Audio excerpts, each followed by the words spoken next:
Que fait le contrôleur aérien pour éviter que deux avions à l'approche, deux avions à l'arrivée, puissent se retrouver en même temps sur la piste d'atterrissage? Voilà, dans cette vidéo, je vais éclairer la lanterne sur toutes les personnes qui ne sont pas dans l'aviation, parce que souvent, ils se demandent pourquoi est-ce qu'il n'arrive pas des fois où on voit deux avions qui estiment le sol à une certaine heure atterrir en même temps sur la même piste.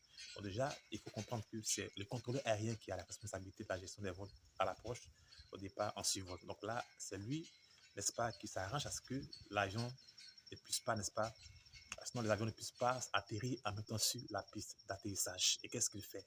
Là, je te parle de deux actions majeures que le contrôleur aérien fait. Donc déjà, le contrôleur aérien à l'approche, il a les estimés de l'avion sur le sol. Donc ce qu'il va faire, quand il constate que les avions ont une estimée, n'est-ce pas, qui sont pareils, donc il fait faire à l'un ce qu'on appelle la procédure d'attente. Donc naturellement, le premier, celui qui estime le sol par exemple à une heure plus tôt, il est autorisé, n'est-ce pas, à l'approche. Donc là, il est celui qui va atterrir en premier, à moins qu'il veuille me retarder.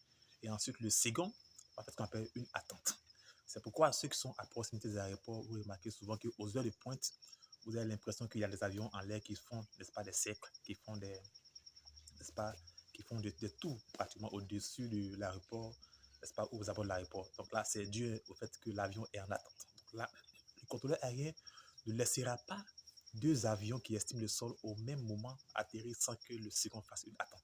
Donc là, c'est la première procédure qui est utilisée par le contrôleur aérien. Mais il y a une autre procédure qui est très souvent appliquée au vol à vue. Donc on appelle les manœuvres de retardement. Donc quand il est coincé qu'il y a des avions qui estiment le sol et que le contrôleur aérien voit que c'est un peu coincé, il peut demander, n'est-ce pas, au pilote de faire ce qu'on appelle une manœuvre de retardement qui peut être ce qu'on appelle la circonférence 360 degrés qui lui permet de retarder. Et bien, le simple fait d'informer le second avion, n'est-ce pas, de l'estimer atterrissage du premier avion, ça pousse déjà le second avion à prendre ses dispositions et à réduire la vitesse pour pouvoir ne pas atterrir au même moment. Autrement, ça sera catastrophique. Donc, pour ceux ou celles qui se posent la question comment les gens s'arrangent et on ne voit jamais deux avions sur la piste en même temps, voici la réponse.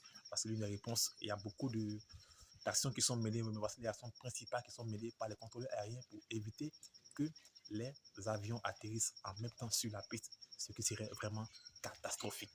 Merci à vous, chers familles de Le Ciel Africain. Et donc, si vous êtes toujours passionné de l'aviation, vous allez juste partager la chaîne et vous abonner pour aider, n'est-ce pas, le référencement de la chaîne. Merci et au revoir.